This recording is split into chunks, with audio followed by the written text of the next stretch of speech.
Dans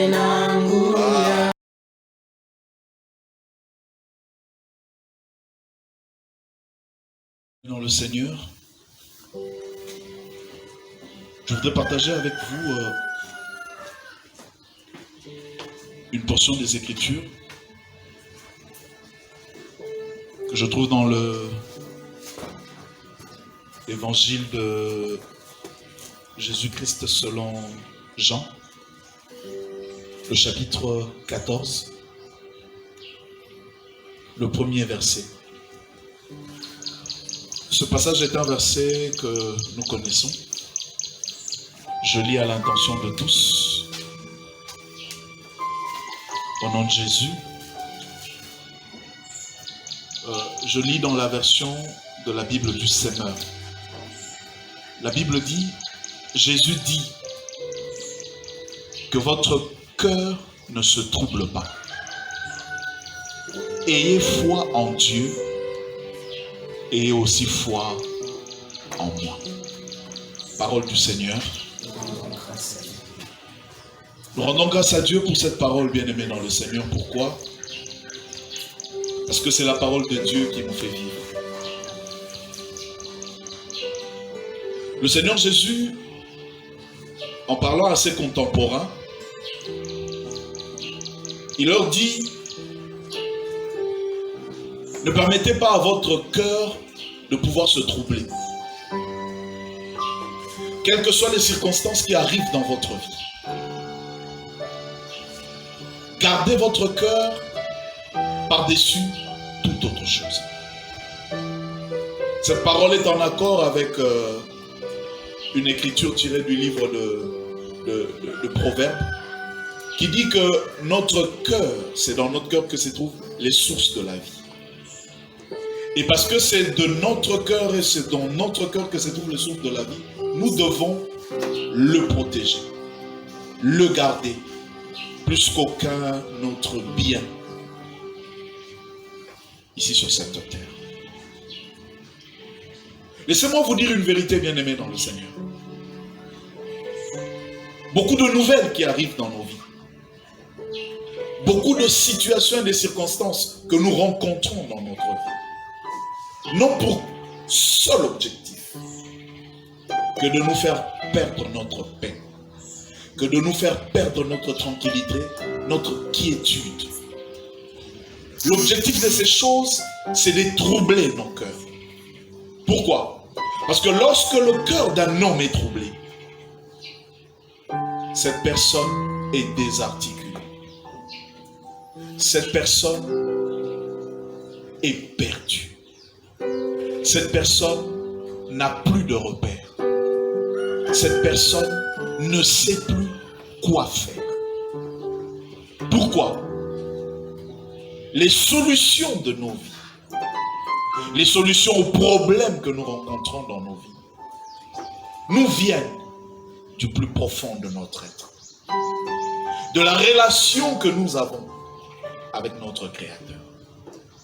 Et lorsque dans notre cœur, nous ne savons plus maintenir cette relation, garder cette relation, à cause de la tranquillité que nous aurons perdue, à cause de la foi que nous aurons perdue, à cause de la conviction que nous aurons perdue, il nous sera difficile, bien-aimés dans le Seigneur, de pouvoir trouver les solutions aux problèmes qui arrivent dans notre vie. Voilà pourquoi ce matin, je lance un appel à vous tous qui me suivez ou qui allez me suivre.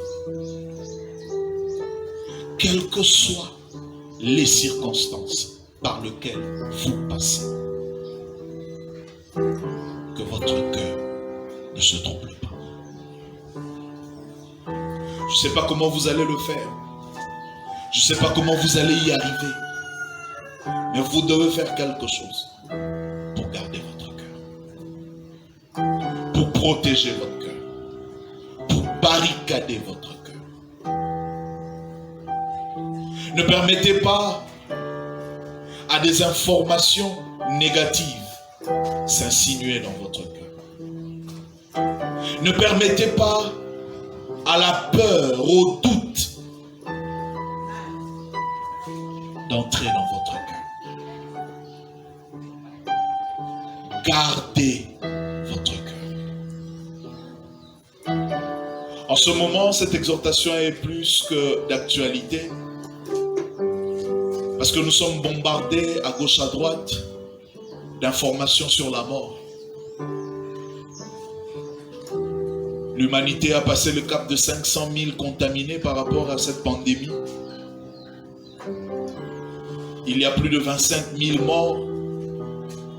Ici chez nous, nous avons déjà passé le cap de 65 cas de contamination. 6 morts déjà. Ces informations sur la mort ne viennent pas dans le but de pouvoir affermir notre foi en Dieu. Non. Elles viennent pour nous faire peur. Nous avons le devoir de résister. De dire non à la peur. Pourquoi? Parce que il y a plus grand que la mort. Il y a la vie. Il y a plus grand que la maladie. Il y a la santé. Que ce soit la santé, que ce soit la vie, se trouve en Jésus-Christ. Celui en qui nous avons choisi de placer notre confiance. Cette exhortation du Seigneur Jésus est d'actualité. Où il vous dit que dans ce moment-ci, ayez encore foi en Dieu. Laissez-moi vous rappeler que ma Bible déclare que c'est Dieu l'Éternel qui nous guérit de toutes nos maladies. Bien-aimés, le tout il est absolu. Toutes nos maladies. Le coronavirus est inclus dans ce tout. C'est le Seigneur qui nous guérit de ces choses. Et ce matin, je veux encore faire confiance au Seigneur.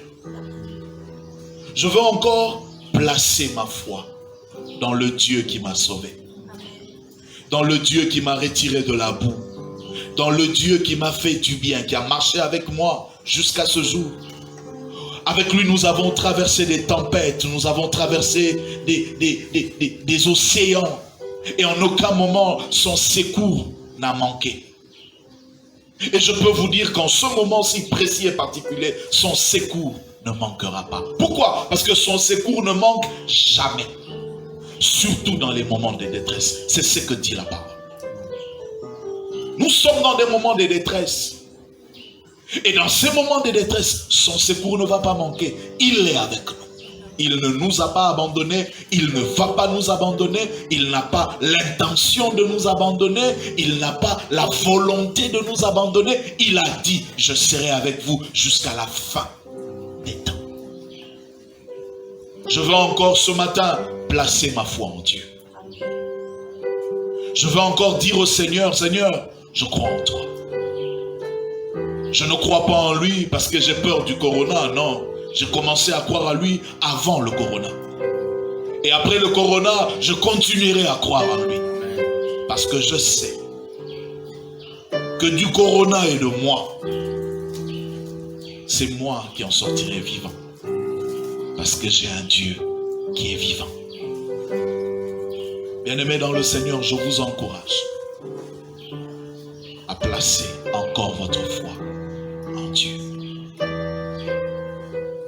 Je peux vous rassurer qu'à la fin de cette pandémie, qui je peux vous rassurer tend vers sa fin, que vous n'aurez pas à avoir eu honte parce que vous avez placé votre confiance et votre foi en Jésus. Laissez-moi vous rassurer qu'aucun d'entre vous ne sera perdu. Parce que c'est le Seigneur qui nous tient entre ses mains.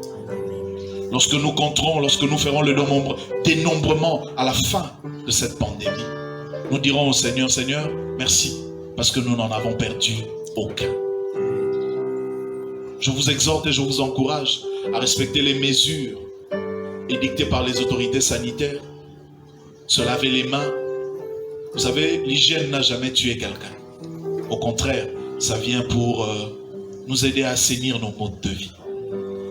Je vous exhorte, en ce moment de confinement, à rester chez soi à la maison pour essayer de couper la chaîne de transmission. Mais à ne pas placer votre foi dans ces choses. Ces choses ne vous sauveront pas. Celui qui nous sauve, c'est Jésus-Christ. Que Dieu vous garde et à bientôt.